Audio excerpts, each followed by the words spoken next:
I moved into my new house at the end of October. Quiet street, old houses, the kind of place where nothing ever happens. On my 5th night there, headlights washed across my living room wall and stopped. When I looked outside, an old sedan was parked across the street. The engine was running. A man sat inside, staring straight at my house. At first, I told myself it was nothing. People park on public streets all the time. I went back to what I was doing, but the feeling didn't leave. About 20 minutes later, I checked again. The car was still there. Same spot, same man, same stare. I closed the curtains and tried to forget about it. The next night, the car came back. Same time, same place. He never got out, never talked on the phone. He just sat there. Some nights, his dome light was on and it looked like he was writing. Other nights, and he just watched my house. After a few days, I started sleeping with the lights on. I kept making excuses in my head. Maybe he was avoiding someone at home.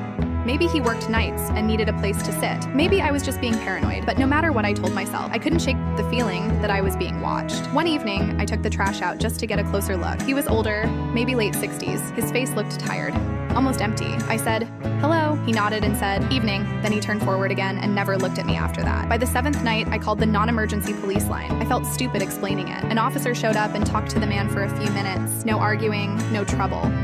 When the officer came back, he told me the man wasn't doing anything illegal. He says he's watching the neighborhood, the officer said, then left. As soon as the patrol car drove away, the man turned his dome light back on and started writing again. That night, I didn't sleep at all. Around 2 a.m., I searched my address online with words like death and crime.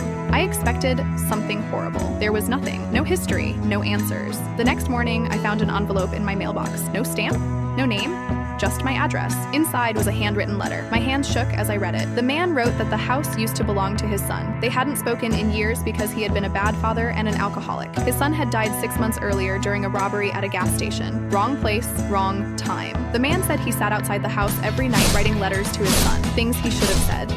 Weird apologies he waited too long to make. He promised he would stop coming. That night, the car wasn't there. It never came back. Sometimes when the street is quiet, I still think about that man sitting alone in his car, writing letters no one would ever read. I don't feel scared anymore, but I don't feel completely at peace either.